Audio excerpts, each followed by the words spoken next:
Good morning children. আজকে আমরা আমাদের সাহিত্য কথা বই থেকে ইংরেজি সংখ্যা চেনা গল্পটি দিয়ে পড়াশোনা শুরু করব। প্রথমে আমি গল্পটি পড়ব, তারপরে গল্পটির মূল ভাব ও শব্দার্থ আমি আলোচনা করব। ইংরেজি সংখ্যা চেনা গল্পটি কার লেখা? গল্পটির লেখক হচ্ছে ঈশ্বরচন্দ্র বিদ্যাসাগর। প্রথমবার কলিকাতায় আসিবার সময় শিয়াখালায় শালিখার বাঁধা রাস্তায় উঠিয়া পাটনা বাটা শিলের মতো একখানি প্রস্তর রাস্তার ধারে পোতা দেখিতে পাইলাম। কৌতূহলাবিষ্ট হইয়া কীর্তিদেবকে জিজ্ঞাসিলাম, বাবা, রাস্তার ধারে শিল পোতা আছে কেন? তিনি আমার জিজ্ঞাসা শুনিয়া হাস্যমুখে কইলেন, ও শিল নয়, উহার নাম মাইলস্টোন। আমি বলিলাম, বাবা, মাইলস্টোন কি? কিছুই বুঝিতে পারলাম না। তখন তিনি বলিলেন, এটি ইংরেজি কথা। মাইল শব্দের অর্থ আধ ক্রোশ, স্টোন শব্দের অর্থ পাথর। এই রাস্তার আধ ক্রোশ অন্তরে এক একটি পাথর পোতা আছে। উহাতে 1, 2, 3 প্রভৃতি অঙ্ক খোদা রহিয়াছে। এই পাথরের অঙ্ক 19। ইহা দেখিলেই লোকে বুঝিতে পারে এখান হইতে কলিকাতা 19 মাইল, অর্থাৎ 9.5 ক্রোশ। এই বলিয়া তিনি আমাকে ওই পাথরের নিকট লইয়া গেলেন। নাম তার একের পিঠে 9, 19 ইহা শিখিয়াছিলাম। দেখিবা মাত্র আমি প্রথমে 1 অঙ্কে, তৎপরে 9 অঙ্কের উপরে হাত দিয়া বলিলাম, তবে এটি ইংরেজির 1 আর এটি ইংরেজির 9। অনন্তর বলিলাম, তবে বাবা, ইহার পর যে পাথরটি আছে তাহাতে 18, তাহার পরেরটিতে 17। এইরূপে ক্রমে ক্রমে 1 পর্যন্ত অঙ্ক দেখিতে পাইব। তিনি বলিলেন, আজ 2 পর্যন্ত অঙ্ক দেখিতে পাইবে। প্রথম মাইলস্টোন যেখানে পোতা আছে আমরা সেদিক দিয়া যাইব না। যদি দেখিতে চাও একদিন দেখাইয়া দেব। আমি বলিলাম, সেটি দেখিবার আর দরকার নাই, 1 অঙ্ক এইটিতেই দেখিতে পাইয়াছি।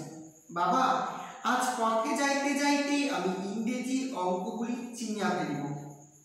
এই প্রতিজ্ঞা করিয়া প্রথম মাইলস্টোনের নিকটে গিয়া আমি অঙ্কগুলি দেখিতে ও চিনিতে আরম্ভ করিলাম। মনবের চটিতে 10ম মাইলস্টোন দেখিয়া পৃথ্বীদেবকে সম্ভাষণ করিয়া বলিলাম, বাবা, আমার ইংরেজি অঙ্ক চিনা হইল। পৃথ্বীদেব বলিলেন, কেমন চিনিয়াছ? তাহার পরীক্ষা করিতেছি। এই বলিয়া তিনি 7ম, 8ম, 9ম এই 3টি মাইলস্টোন ক্রমে ক্রমে দেখাইয়া জিজ্ঞাসিলেন। আমি এটি 9, এটি 8, এটি 7 এইরূপ বললাম। পৃথ্বীদেব ভাবিলেন আমি যথার্থই অঙ্কগুলি চিনিয়াছি, অথবা 9-এর পরে 8, 8-এর পরে 7 অবধারিত আছে। ইহা জানিয়া চালাকি করিয়া 9, 8, 7 বলিতেছি। যাহা হোক, ইহা পরীক্ষা করিবার নিমিত্ত কৌশল তিনি আমাকে 6ষ্ঠ মাইলস্টোনটি দেখিতে দিলেন না। অনন্তর 5ম মাইলস্টোনটি দেখাইয়া জিজ্ঞাসা করিলেন, এটি কোন মাইলস্টোন বলো দেখি? আমি দেখিয়া বলিলাম, বাবা, এই মাইলস্টোনটি খুদিতে ভুল হইয়াছে। এটি 6 হইবে, না হইয়া 5 খুদিয়াছে। এই কথা শুনিয়া পৃথ্বীদেব ও তাহার সমভি ব্যবহারীরা অতিশয় আহ্লাদিত হইয়াছে। ইহা তাহাদের মুখ দেখিয়া স্পষ্ট বুঝিতে পারি না। এবার আমরা গল্পটির মূল ভাব ও শব্দার্থ আলোচনা করব। প্রথমে আমি বলবো গল্পটির লেখক সম্পর্কে। গল্পটির লেখককে? গল্পটির লেখক ঈশ্বরচন্দ্র বিদ্যাসাগর। আচ্ছা, তোমরা আগের ক্লাসে মানে কেজি 2, কেজি 1-এ বর্ণপরিচয় পড়েছ? বলো তো বর্ণপরিচয়ের লেখককে? বর্ণপরিচয়ের লেখক ঈশ্বরচন্দ্র বিদ্যাসাগর। এই গল্পটি ঈশ্বরচন্দ্র বিদ্যাসাগরের জীবনের একটি গল্প। ঈশ্বরচন্দ্র বিদ্যাসাগর 1820 খ্রিস্টাব্দে 26শে সেপ্টেম্বর পশ্চিম মেদিনীপুর জেলার বৃষিংহ গ্রামে জন্মগ্রহণ করেন। তার পিতার নাম ঠাকুরদাস বন্দ্যোপাধ্যায় এবং মাতার নাম ভগবতী দেবী। তিনি আমাদের এই যে বাংলা ভাষা আমরা পড়াশোনা করছি, এই বাংলা ভাষা আরো উন্নতি করার জন্য প্রচুর চেষ্টা করেছেন, যার ফলশ্রুতি আমরা দেখতে পাই আমাদের বর্ণ পরিচয় বইতে। এছাড়াও তিনি বহু জায়গার ছেলেদের এবং মেয়েদের জন্য স্কুল খুলেছিলেন। লেখাপড়া এবং শিক্ষার ব্যাপারে তার প্রচণ্ড আগ্রহ ছিল। তাকে বলা হয় বাংলা ভাষার গদ্যের জনক। বাংলা ভাষার গদ্যের জনক মানে গদ্য মানে গল্প, তাকে বলা হয় বাংলা ভাষার গদ্যের জনক। আগে বাংলা ভাষা খুব কঠিন ছিল, মানে সংস্কৃততে লেখা হতো, সংস্কৃত আরেকটি ভাষা। পরবর্তীকালে বিদ্যাসাগর মহাশয় সংস্কৃত থেকে বাংলা ভাষাকে আমাদের নিজের ভাষাতে নিয়ে এসেছে।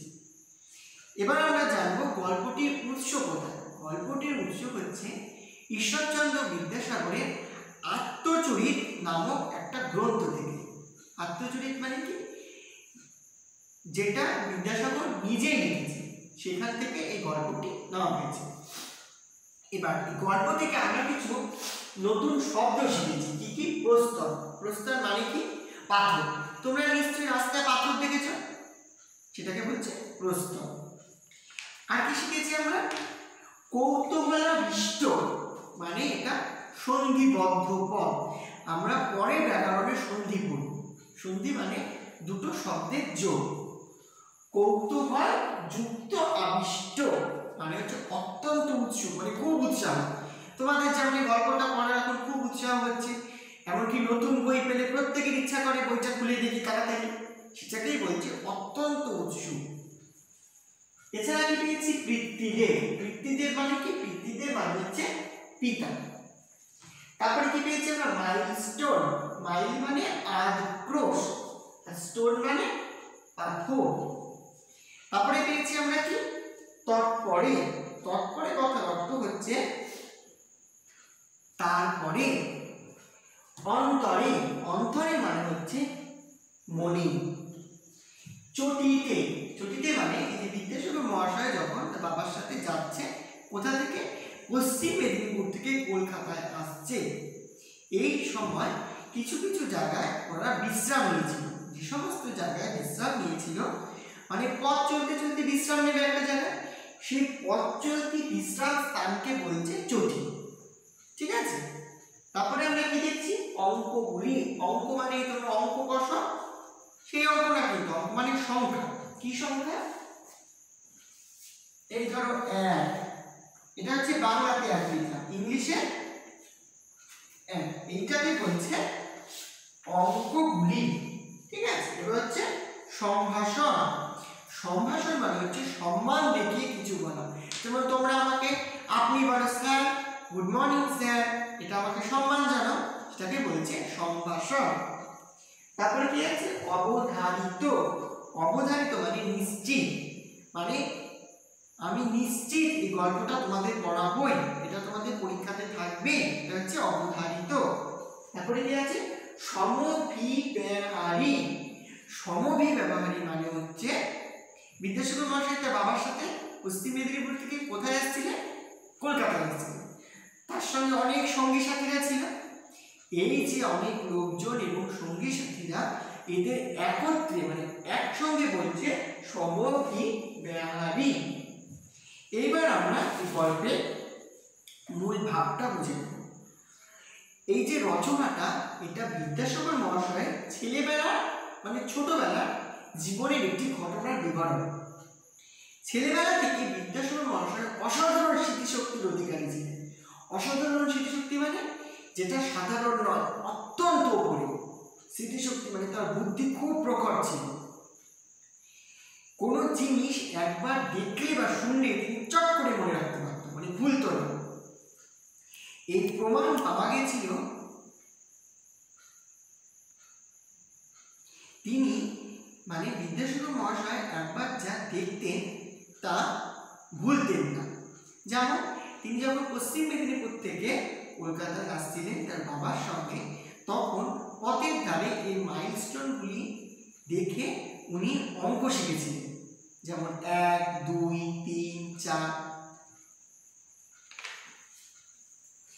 অঙ্ক শেখার সাথে সাথে তিনি অক্ষরও শিখেছিলেন। এছাড়াও ইংরেজি ভাষার সঙ্গে তার কোনো পরিচয় ছিলই না, কিন্তু বাবার সঙ্গে রাস্তায় আস্তে আস্তে উনি মাইলস্টোনগুলি দেখে ইংরেজি সংখ্যা চিনে সকলকে অবাক করে দিয়েছিলেন। এই ঘটনা থেকে আমরা কি বুঝতে পারলাম? এই ঘটনা থেকে আমরা বুঝতে পারলাম ঈশ্বরচন্দ্র বিদ্যাসাগর মহাশয় একজন বড় মাপের মানুষ ছিলেন। এবার আমরা বলবো মাইলস্টোন কি। মাইলস্টোন একটা ইংরেজি শব্দ। কোনো গুরুত্বপূর্ণ জায়গা থেকে আরেকটি জায়গা কত দূরে হবে তা জানার জন্য রাস্তা বা রেল লাইনের ধারে 1 মাইল অন্তর একটা বড় পাথর পোতা থাকে, মানে লাগানো থাকে, যেটা আমরা গল্পের বইতে দেখতে পাচ্ছি। এই যে গল্পের বইতে আছে 19, ঠিক আছে। 1 মাইল অন্তর অন্তর কোনো জায়গায় 19 লেখা আছে, আরেকটু এগিয়ে গেলে দেখতে পারবে 18, আরেকটু এগিয়ে গেলে 17, আরেকটু এগিয়ে গেলে 16। এটাকে বলছে অন্তর, 1 মাইল অন্তর অন্তর। পাথরের গায়ে এই যে সংখ্যাগুলি বা অঙ্কগুলি লেখা ছিল, এগুলো বাংলা ভাষায় লেখা ছিল না, এগুলো লেখা ছিল ইংরেজিতে। এর নামই মাইলস্টোন। চটি, চটি শব্দের অর্থ কি আমি বলেছি? চটি, যেখানে পথ চলতি লোকেরা বিশ্রাম করে। চটি শব্দের আরেকটি অর্থ হচ্ছে রাত্রিকালীন বিশ্রাম ও আহার স্থান, মানে সবাই রাস্তা দিয়ে হাঁটছে সকালবেলায়, ঠিক আছে। রাত্রিবেলায় তো তাদেরকে থাকতে হবে, রাত্রিবেলায় তারা চটিতে বিশ্রাম করত এবং খাওয়া দাওয়া করত। বহু দূর থেকে যারা হেঁটে বা গাড়িতে আসতেন, রাতে তাদের থাকা খাওয়ার জন্য পথের মাঝে ছোট ছোট হোটেলের জায়গা থাকে, এই হোটেলকেই বলে চটি। বর্তমানে লজিং হোটেল বা থাকা খাওয়ার হোটেলগুলি চটির বদলে ব্যবহৃত হয়েছে। এখন আমরা রাস্তাঘাটে বেরোলে দেখতে পাই যে বড় বড় লজ হোটেলগুলো, সেগুলোই আগেকার দিনে বলতো চটি। আরেকটি কথা, এই গল্পটি আমাদের কি ভাষায় লেখা? এই গল্পটি আমাদের সাধু ভাষায় লেখা। পরবর্তী জুন ক্লাসে আমরা এই গল্পটি নিয়ে আবার আলোচনা করব। কারো কোথাও সমস্যা হলে তোমরা আমাকে জানাবে। সুস্থ থেকো, ভালো থেকো।